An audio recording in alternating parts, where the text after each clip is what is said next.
नमस्कार, आप सबका बहुत स्वागत है। मैं हूं सौरभ शर्मा और इस वक्त दुनिया की निगाहें भारत पर हैं और इस वक्त भारत मंडपम में जो बैठकों का सिलसिला लगातार चल रहा है G20 समिट के अंदर, वहां से हल निकालने की कोशिश है कुछ जटिल समस्याओं का। वहां कोशिश ये हो रही है कि वो सारे पेचीदा मसले जो तमाम देशों के बीच में हैं, कोविड के बाद की अर्थव्यवस्था की बात आप कर लीजिए, या इस वक्त रूस यूक्रेन युद्ध को लेकर जो बात हो रही है, या फिर क्लाइमेट चेंज, ऐसे तमाम विषय हैं। इन पर अलग अलग सत्रों में G20 के समिट्स में बातचीत होगी। वर्ल्ड लीडर्स के बीच में ये चर्चा हो रही है। भारत उसको होस्ट के नाते लीड कर रहा है। हम आज आपको बड़े सरल शब्दों में ये बताएंगे कि अब से लेकर कल तक, यानी कि ये 2 दिन G20 में क्या क्या होने जा रहा है और भारत ने क्या तैयारी कर रखी है कि यहां से किन संकटों का समाधान निकले, या कम से कम उस दिशा में तो हम लोग आगे बढ़ें। और आप प्रधानमंत्री नरेंद्र मोदी ने आज जिस अंदाज में शुरुआत की है G20 में, जो अपना संबोधन, ओपनिंग रिमार्क्स जो उन्होंने दिए, उसको आप सुनिए तो आपको अंदाजा लग जाएगा कि इस पूरे वैश्विक मंच में भारत की भूमिका क्या है। मैं स्वागत करना चाहता हूं हमारे स्टूडियो में हर्षवर्धन त्रिपाठी जी, जाने माने पत्रकार हैं, मौजूद हैं। हर्षवर्धन जी, स्वागत है आपका। और हमारे पॉलिटिकल एडिटर देवेंद्र पराशर हमारे साथ हैं, जो आपको अब से लेकर के पूरे कार्यक्रम के बारे में भी बताएंगे, भारत ने क्या तैयारियां की हैं वो बताएंगे, और इसके अलावा जो प्रधानमंत्री ने जिन विषयों को आज छुआ उस पर क्या तैयारी की जा रही है कि कोई एक आम सहमति बन पाए। और इसमें सबसे जटिल बात है रूस यूक्रेन युद्ध। उस पर एक एक शब्द अगर कोई जॉइंट स्टेटमेंट आता है, जो कि माना जा रहा है कि आएगा, और वो एक बड़ी कामयाबी होगी इस समिट की, तो अगर वो कर पाने में भारत भी उसमें लगा हुआ है, तमाम देशों के डिप्लोमेट्स के बीच बातचीत करते हुए, अगर वो कोई जॉइंट कम्युनिकेशन, जॉइंट स्टेटमेंट जैसी कोई चीज रूस यूक्रेन युद्ध पर जारी हो जाती है, तो वो इस G20 का सबसे बड़ा टेक अवे होगा, एक सबसे बड़ी उपलब्धि होगी। उसका असर युद्ध पर क्या पड़ेगा, ये सब विषय चर्चा के हो सकते हैं, लेकिन सहमत हो पाएंगे सारे देश, जिसमें यूरोपियन यूनियन है, अमेरिका है, रूस है, चीन के प्रधानमंत्री आए हुए हैं और भारत, ये तमाम बड़े मुल्क मिलकर के, आप कहिए कि बल्कि कॉन्टिनेंट्स हैं, ये मिलकर के ये कोशिश कर रहे हैं कि इस युद्ध पर कहीं ना कहीं एक सहमति बन पाए, कि हम एक जॉइंट कम्युनिकेशन दे पाएं, आगे की राह पर कुछ बढ़ा जाए। तो ये कोशिशें, प्रयास इस वक्त चल रहे हैं। इस पर आपको डिटेल में देवेंद्र अब से थोड़ी देर में बताएंगे, लेकिन सबसे पहले, जैसे मैंने आपसे कहा, अब एक और मेहमान स्टूडियो में, उनका स्वागत कर लें। जफर सरेशपाला जी हमारे साथ हैं, राजनीतिक विश्लेषक भी हैं, और मैं तो इनको मानता हूं कि डिप्लोमेसी की दुनिया बहुत अच्छे तरीके से जानते हैं, क्योंकि विश्व भर में जाते हैं, लीडर्स से मुलाकात करते हैं। बहुत स्वागत जफर साहब आपका भी। लेकिन प्रधानमंत्री की बात से आज कार्यक्रम की शुरुआत करते हैं। अपने ओपनिंग रिमार्क्स सारे मेहमानों का स्वागत करते हुए जो प्रधानमंत्री नरेंद्र मोदी ने दिया, और उसमें जो उन्होंने कहा कि भारत का मंत्र रहा है सबका साथ, सबका विकास, सबका विश्वास, सबका प्रयास, और ये अब केवल भारत नहीं, भारत के बाहर भी मंत्र बन चुका है। और उन्होंने ये भी कहा कि अगर हम कोविड जैसी समस्या का आपसी समाधान निकाल सकते हैं, ऐसी बीमारी जो कि शायद एक शताब्दी में आई, इतनी बड़ी महामारी, अगर उससे हम मिलकर लड़ सकते हैं, तो इस युद्ध पर भी आम सहमति बना सकते हैं। सुनिए उनकी बात। फ्रेंड्स, कोविड-19 के बाद विश्व में एक बहुत बड़ा संकट विश्वास के अभाव का आया है। युद्ध ने इस ट्रस्ट डेफिसिट को और गहरा किया है। जब हम कोविड को हरा सकते हैं, तो हम आपसी विश्वास पर आए इस संकट पर भी विजय प्राप्त कर सकते हैं। आज G20 के प्रेसिडेंट के तौर पर भारत पूरी दुनिया का आह्वान करता है कि हम मिलकर सबसे पहले इस ग्लोबल ट्रस्ट डेफिसिट को एक विश्वास, एक भरोसे में बदलें। यह हम सभी के साथ मिलकर चलने का समय है, और इसलिए सबका साथ, सबका विकास, सबका विश्वास, सबका प्रयास का मंत्र हम सभी के लिए एक पथ प्रदर्शक बन सकता है। अब प्रधानमंत्री ने जो ये बोला, जो बातें उन्होंने कही हैं, इसके मायने समझने के लिए स्टूडियो में हम लोग बातचीत शुरू करते हैं। अंग्रेजी की एक कहावत है Harshvardhan ji, well begun is half done. अगर शुरुआत अच्छी हो गई है तो मानिए आप नतीजे पर आधा पहुंच गए हैं। तो वो मैं मानता हूं, प्रधानमंत्री ने आज जिन शब्दों का चयन किया, प्रधानमंत्री की भाषा में, शैली में जो कॉन्फिडेंस आज झलक रहा था, भारत का विश्वास वो झलक रहा था कि आप भारत आए हैं, G20 का मंच है, हम मेजबान हैं, मिलकर कोई ना कोई राह निकालेंगे, ये भावना यहां से प्रकट हुई। नहीं, निश्चित तौर पर सौरभ जी। और देखिए, एक भारतवासी होने के नाते आज हम सबको, जिसको हम कहते हैं ना कि जो पॉलिटिकल नैरेटिव में बोलते थे कि 56 इंच की छाती है, तो आज पूरे भारत को ऐसा ही महसूस हो रहा होगा। और आज जब उस पहले सेशन में, जिसको हम कहते हैं कि अध्यक्ष के नाते जो शुरुआती सत्र था, उसमें प्रधानमंत्री नरेंद्र मोदी ने जिस तरह से बोला, और जो सबसे बड़ी बात है कि वो लीडरशिप पोजीशन पर इन ग्रिप हैं, सब कुछ उनकी कमांड में दिख रहा है। दुनिया के बड़े बड़े देशों के राष्ट्राध्यक्ष हैं, ऐसे देश हैं जो एक समय में तय करते हैं कि अच्छा, हम किसको कितनी एड दे देंगे, किसके यहां क्लाइमेट चेंज पर हम क्या बता देंगे, किसको हम भुखमरी का देश घोषित कर देंगे, किसके हम कहेंगे कि तुम इंटरनेशनल पैरामीटर्स पर भाई ये काम नहीं कर रहे हो, थोड़ा सा और ये कर लो, किसको हम कहेंगे कि अच्छा ठीक है, तुम्हारे बच्चे अभी पढ़ नहीं पा रहे हैं, तुम्हारे यहां दवाएं नहीं है, तुम्हारे स्कूल नहीं है, हम चलो ये सब तुमको दे देंगे। आज वो दुनिया भारत के सामने खड़ी है कि इन सारी चुनौतियों को हम आपकी अगुवाई में एक समाधान की तरफ जाता हुआ देख सकते हैं। प्रधानमंत्री नरेंद्र मोदी ने कोविड की बात की। कोविड से जिस तरह से भारत आगे, एक तरह से कहेंगे आगे बढ़कर, हम खुद मुश्किल में थे, लेकिन फिर भी हमने दुनिया को दिखाया कि जब लोभ ना हो, जब में विश्व बंधुत्व की भावना अपने अंदर हो, तो आप बहुत कुछ कर सकते हैं। हम लोग कई बार कहते हैं ना कि देखिए, थोड़ा सा कम भी खाएं, लेकिन अगर हम थोड़ा सा कहते हैं ना, कम खाओ गम खाओ, ये देशज में हम लोग के अवधि में कहते हैं कि थोड़ा अगर धैर्य रहे, शांति रहे, थोड़ा सा सुकून रहे, तो आप बहुत कुछ कर सकते हैं। भारत उस स्थिति में दिख रहा है। और सबसे खूबसूरत बात, जो अफ्रीकन यूनियन इसमें शामिल हुआ है, और जिस तरह से शामिल हुआ है, भारत का प्रस्ताव था, भारत की अध्यक्षता में, लेकिन जिस तरह से प्रधानमंत्री नरेंद्र मोदी ने उसको प्रस्तुत किया, वो मुझे कमाल का लगा और बहुत ही शानदार है, पूरे देश के लिए गर्व का विषय है। अब G20 का समिट चल रहा है, आम जो जन हैं, आप हमारे दर्शक भी सब सोच रहे होंगे, अच्छा भाई इससे क्या निकलने वाला है, G20 से कोई बड़ी हेडलाइन बनेगी क्या, इसकी बड़ी चर्चा है। और खास तौर पर रूस यूक्रेन युद्ध का मामला, अब चीन के राष्ट्रपति नहीं आए, बहुत लोग उसको इससे जोड़ करके देख रहे हैं कि यहाँ पर आना होता, अमेरिकी राष्ट्रपति के साथ उनकी मुलाकात होती, जबकि अमेरिका के राष्ट्रपति कह रहे हैं कि मैं तो मिलना चाहता था उनसे, और ये दुर्भाग्यपूर्ण है कि वो नहीं आए। और अमेरिकी टीम जो यहां आई हुई है, वो ये कह रही है ये चीन के लिए दुर्भाग्यपूर्ण है कि वो यहां नहीं है, उनको इस मंच पर होना चाहिए था।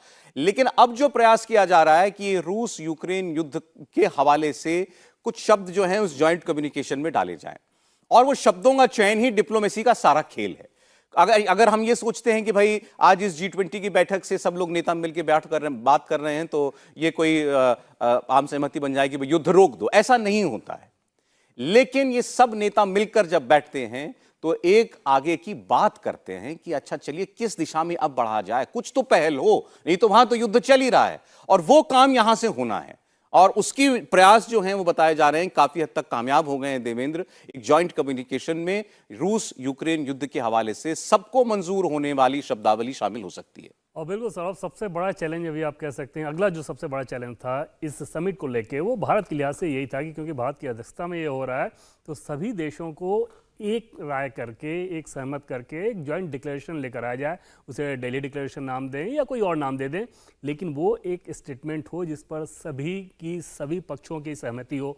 वो आसान काम इस लिहाज से नहीं है कि आप समझ सकते हैं कि रूस के विदेश मंत्री उस बैठक में मौजूद रहेंगे, रूस के अपने क्या रिजर्वेशन रहेंगे, दूसरी तरफ चीन के प्रधानमंत्री हैं, उनके अपने क्या रिजर्वेशन रहेंगे, तीसरी तरफ अगर भारत की बात कर लें तो भारत का स्टैंड सभी जानते हैं कि रूस और यूक्रेन मामले पर भारत का स्टैंड क्या है।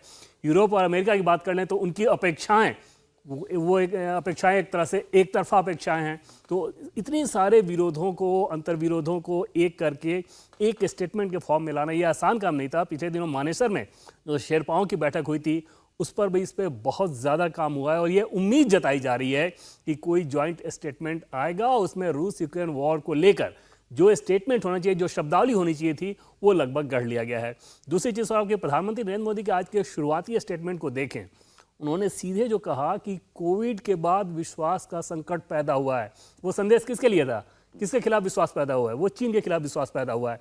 दूसरी चीज़ कि रूस यूक्रेन वॉर को भी लेकर उन्होंने खुलकर यह बता दिया कि इसने इस संकट को और ज़्यादा बड़ा किया। तो ऐसा नहीं है कि भारत कभी भी रूस और यूक्रेन वॉर को लेकर, अपनी भूमिका को लेकर किसी दबाव में रहा है या उसे टालना चाहता है। वो खुल के बताते रहा है कि रूस यूक्रेन वार पे उसका नजरिया क्या है, पीएम मोदी ने आज फिर से दिखाया। नहीं, और दूसरा हम ही नहीं कह रहे हैं, ये तमाम विश्लेषक जो आते हैं, जो कि डिप्लोमेसी की दुनिया को समझते हैं, उनका ये मानना है कि शायद भारत सबसे वेल प्लेस्ड है उन मुल्कों में, बड़े मुल्कों में, जो रूस यूक्रेन युद्ध के बीच जैसी हमारी भूमिका रही है कि हमने रूस के साथ भी संबंध अपने अच्छे रखे हैं, हम जो वेस्टर्न वर्ल्ड है वो भी आज हमारे साथ उतनी ही तेजी के साथ एंगेज कर रहा है, तो हम शायद यहां बीच बचाव कुछ कर सकते हैं। इसकी बात तो लगातार पहले से भी होती रही थी। अब सवाल यह है कि क्या दिल्ली से वो आवाज निकलेगी, दिल्ली से वो जॉइंट स्टेटमेंट जारी होगा, जिसको आप कह सकते हैं इंडियाज मूवमेंट। और प्रधानमंत्री नरेंद्र मोदी चूंकि अध्यक्षता कर रहे हैं G20 की, तो ये एक उनके लिए भी एक बहुत बड़ा मूवमेंट बन सकता है। जफर सरिशवाला साहब। बिल्कुल, देखिए जिस तरह से प्रधानमंत्री ने अपना जो बात शुरू की, तो मैं समझता हूं कि उन्होंने कूजे में समंदर भर दिया है। यानी थोड़ी सी बात की लेकिन उसमें पूरा भर दिया, और यूं कह सकते हैं कि fantastic beginning is almost full work done. और जो शुरुआत की, जो लफ्ज़ उन्होंने इस्तेमाल किए, जो आपने अभी कहा कि देखिए जो सुनाना था, जो कहना था, अपने लफ्ज़ों में कह दिया। यानी चाइना को भी जो कहना था वो भी कह दिया, रशिया को जो कहना था वो कह दिया। यानी अपने अंदाज में, अपने वकार के साथ, यानी ना चाइना का नाम लिया ना उनका नाम लिया, अपने वकार के साथ अपनी बात कह दी। और एक बहुत बड़ा काम ये हुआ, यानी अफ्रीकन यूनियन को इसकी सदस्यता देना, और कितनी आसानी से। पहले तो यूं था कि पता नहीं लोग मानेंगे, यानी मतलब बहुत अच्छा होमवर्क हिंदुस्तान की हुकूमत ने, यानी प्राइम मिनिस्टर की अगुवाई में बहुत जबरदस्त होमवर्क किया था कि बस शुरू में ही उनको सीधा आके बिठा दिया। यानी अफ्रीकन यूनियन का, देखिए अफ्रीकन यूनियन को G20 में लाने का जो श्रेय वो हिंदुस्तान को जाएगा। और ये आने वाले दिनों में, इसलिए कि अफ्रीका जो है वो नेचुरल रिसोर्सेज का बहुत बड़ा मरकज रहा है। बिल्कुल, बिल्कुल। और यूरोप ने और वेस्टर्न पावर्स ने हमेशा उसको एक्सप्लॉइट किया है, और हिंदुस्तान से उनको यह उम्मीद है कि हिंदुस्तान हमको एक्सप्लॉइट नहीं करेगा बल्कि साथ में लेके चलेगा।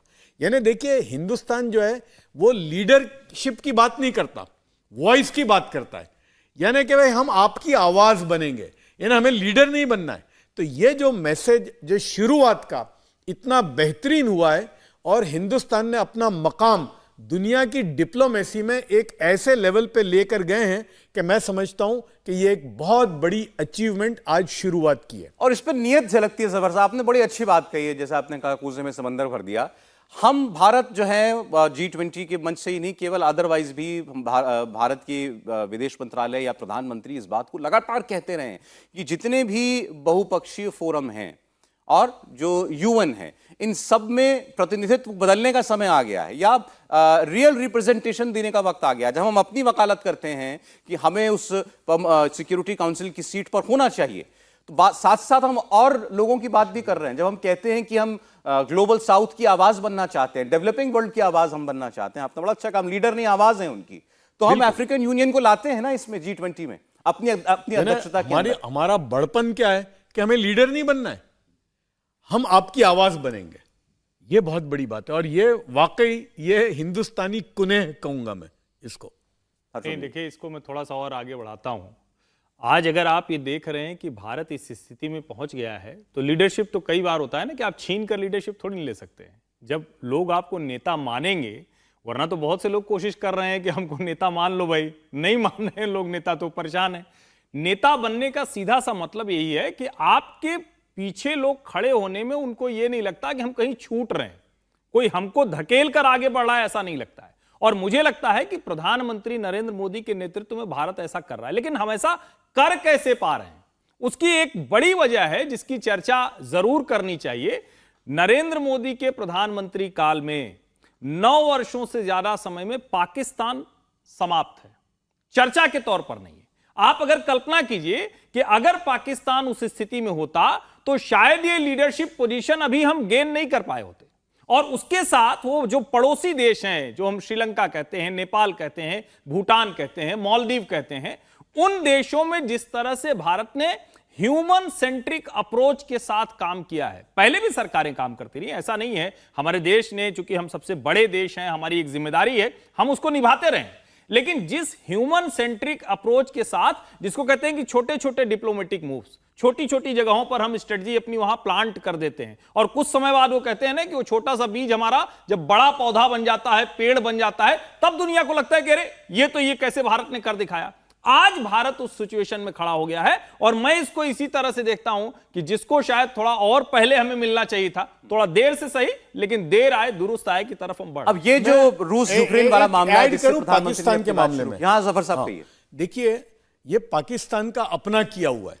हालांकि आप देखिए, नरेंद्र मोदी साहब जब 2014 में आए तो पहले पाकिस्तान को इनवाइट किया अपनी शपथ में।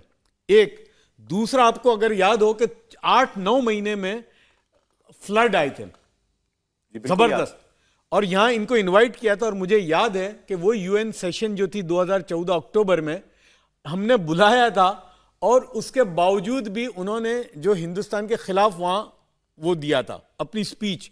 हमारी जो स्पीच थी वो मुझे बहुत अच्छी तरह से याद है, उसमें हमने उनकी कोई बात नहीं की। फ्लड्स आए थे तो मोदी साहब ने यूं कहा था, अभी ये छोड़िए, आप बताइए हम आपकी क्या मदद कर सकते हैं। उसके बाद मोदी साहब का वहां जाना, उन्होंने बुलाया, चले गए।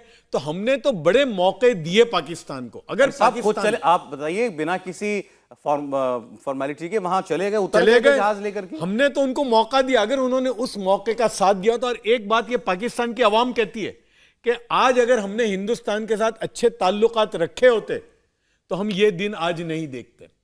तो ये भी पाकिस्तान 9 साल के अंदर, बिल्कुल जो आपने कहा कि वो अपने किए की वजह से आज बिल्कुल उसका नाम ही चला गया, वरना वो एक मकाम पर होता। भाई देखिए, इतनी बड़ी मेज सची हुई है, मंच सजा हुआ है और कहीं कोई जिक्र नहीं, कुछ नहीं, तो बिल्कुल उनको भी तो दिखता होगा ना कि हमारे बिल्कुल बगल में क्या हो रहा है। बहरहाल चलिए, उसकी बात हम लोग बाद में करेंगे।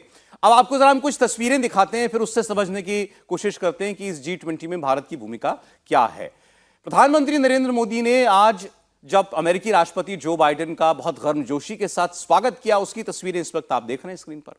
हाथ मिलाने के बाद प्रधानमंत्री मोदी और जो बाइडेन कोणार्क चक्र के सामने काफी देर तक रुके रहे, वहां बात करते रहे। प्रधानमंत्री मोदी ने राष्ट्रपति बाइडेन को कोणार्क चक्र के बारे में बड़ी देर तक डिटेल्स बताई, समझाई, भारतीय लोकतंत्र में इस शक्तिशाली प्रतीक के बारे में बताया। और जिस वक्त मोदी बाइडेन को कोणार्क चक्र के बारे में बता रहे थे, वो बड़े ध्यान से उनकी बातों को सुनते रहे। एक तो हमने ये सिंबल जो है इस भारत मंडपम में ये रखा है, इसके सामने प्रधानमंत्री सारे राष्ट्राध्यक्षों से मुलाकात कर रहे हैं, तो इसका अपना एक महत्व है। हम सब समझते हैं कोणार्क चक्र का महत्व क्या है, लेकिन तमाम लीडर्स के साथ जो पहला फोटो ऑप हो रहा है, जो औपचारिक स्वागत हो रहा है, वो इसके सामने हो रहा है। देवेंद्र, इसके बारे में जरा बताइए। और बिल्कुल सौरभ, और हमें जब 48 के बारे में कि क्या प्रधानमंत्री का ये पहले से निर्णय था कि ये ऐसा चक्र लगना चाहिए, मैं वहाँ फोटो ऑप के लिए खड़ा होऊंगा, तो हमें ये बताया गया कि प्रधानमंत्री ने बहुत कॉशसली ये कहा था कि भारतीय संस्कृति और परंपरा, क्योंकि हम सभी जानते हैं कि उड़ीसा के 13वीं शताब्दी की वास्तुकला है, उसका प्रारूप वहाँ पर होना चाहिए। और वो अपने आप में बहुत कुछ बताता है। जैसे वो एक कालचक्र का प्रतीक है। भारतीय लोकतंत्र के जो मूल्य हैं और कालचक्र का प्रतीक होना, समझा जा सकता है कि प्रधानमंत्री मोदी और बाइडेन के बीच जब बातचीत हो रही होगी तो वो बातचीत छवि के हिसाब से आप समझें कि कितना दूर प्रधानमंत्री इशारा कर रहे थे कि अब का जो कालचक्र है वो हम दोनों देशों के, दुनिया की जो बड़ी डेमोक्रेसी हैं, उनके आगे साथ चलने का है। और भारतीय संस्कृति और परंपरा की तमाम चीज़ें, उस पूरे कॉरिडोर को देखें तो जैसे लीडर्स आ रहे हैं, लेफ्ट साइड में योगा की अलग अलग मुद्राओं को लेकर वहाँ पे उनके स्ट्रक्चर सब लगे हुए थे। कोशिश ये है पीएम मोदी की कि एक जो सॉफ्ट डिप्लोमेसी कहते हैं, उसके मार्फत भी बताया जाए कि भारत कितनी बड़ी ताकत है। और आज के शुरुआती स्टेटमेंट में सौरभ देखें तो शुरुआती में प्रकृति की जो लाइन उन्होंने कही, प्रकृति भाषा की, कि यहाँ से कुछ ही दूरी पे स्तंभ पे क्या लिखा हुआ है, कि दुनिया आज जिस बात को कह रही है, हम तो 2,500 साल पहले कह रहे थे। अपने आप में कितना बड़ा संदेश है दुनिया के इतने शक्तिशाली देशों के सामने इस बात को कहना। अच्छा देखिए, इसको लेकर कोई कुछ भी कहे, लेकिन ये कितनी अच्छी बात है और कितना देख करके अच्छा लगता है कि कोई नेता आपके यहाँ आया है और आप केवल यही नहीं कि भाई अच्छा मीटिंग के लिए आए हो, चलिए जब कॉन्फ्रेंस हॉल में चलते हैं वहाँ अपनी मीटिंग आपने शुरू कर दी। अरे आप अपनी सभ्यता को उनके सामने रख रहे हैं, बता रहे हैं, और ये बता रहे हैं कि भाई हम 5,000 साल पुरानी एक सिविलाइजेशन है। उसका जो महत्व है या उससे जुड़ी बातें जो हैं, उससे अवगत कराना आपके इन देशों के इन बड़े बड़े लीडर्स को बड़ी बहुत अच्छी बात है और होना ही चाहिए। नहीं, निश्चित तौर पर होना चाहिए। और देखिए, कोणार्क का सूर्य मंदिर, वो हमारी किस तरह की स्थापत्य कला और किस तरह के, हम जिसको कहते हैं ना कि वहाँ के पत्थर, उसमें कोई जोड़ नहीं है, वो कैसे हमने तैयार कर लिया होगा। और कई बार हम लोग चर्चा करते हैं ना, तो हम ही लोग नहीं बता पाते हैं कि हमारे पास क्या है। अब भारत मंडपम के सामने नटराज की जो भव्य मूर्ति स्थापित की गई है वो भी अपने आप में बड़ी कमाल की है। और प्रधानमंत्री नरेंद्र मोदी इस बात का ख्याल रखते हैं कि भारत के स्वर्णिम कालखंड के जितने अध्याय हैं उन अध्यायों को हम एक एक करके बता दें। और उसको अलग से कोई ऐसा नहीं कि उसका कोई पावर पॉइंट प्रेजेंटेशन होगा उसके लेकर कोई बात करेगा, लेकिन जितने लोग इस G20 समिट में भारत आए हुए हैं उन सबको हवाई अड्डे से लेकर और इस कार्यक्रम स्थल तक आज और कल 2 दिनों में भारत की प्राचीन संस्कृति, उस सभ्यता का जिस सभ्यता में हम कहते हैं ना कि आखिर आज क्या सीखा, तो हम पता चलता है कि हमारा सोनौली जो है जहां रथ अभी मिला जिसको लेकर बहुत शानदार, मैं तो कहूंगा कि आप लोग भी देखिए, उसकी डॉक्यूमेंट्री बनवाई है और बहुत सुंदर डॉक्यूमेंट्री है, वो जाके OTT पर आपको देखना चाहिए कि कैसे हम उस वक्त जब दुनिया ये सोच रही थी कि कैसे चलेंगे तो हमारे पास रथ के पहिए थे, हम उन रथों पर दौड़ते थे, हमारे पास वो हथियार थे जिसको लेकर दुनिया उस वक्त सोच नहीं सकती थी कि इसको भी बनाया जा सकता है क्या। हम सभ्य होने के क्रम में सबसे आगे थे। अब वो क्यों हम रह गए, कहां रह गए, उसकी चर्चा छोड़ें, हम आगे बढ़ रहे हैं और प्रधानमंत्री नरेंद्र मोदी उसको बहुत खूबसूरत तरीके से चित्रित कर रहे हैं, प्रस्तुत कर रहे हैं। यह सुंदर बात है। जिस तरीके से वो मुलाकात कर रहे हैं तो जो बाइडेन का हाथ पकड़ करके उनको बुलाना दिख, मैं आपको बताता हूं इसके बारे में, इस पर भी आगे हम लोग चर्चा करेंगे। और बाकी नेताओं से जिस बॉडी लैंग्वेज के साथ उनकी मुलाकात हुई वो बहुत कुछ बताता है, खासकर चीन के प्रधानमंत्री से वो जिस तरीके। इंडिया टीवी हर वक्त हर जगह डाउनलोड करने के लिए सर्च करें India TV news Google play store या ऐप स्टोर पर।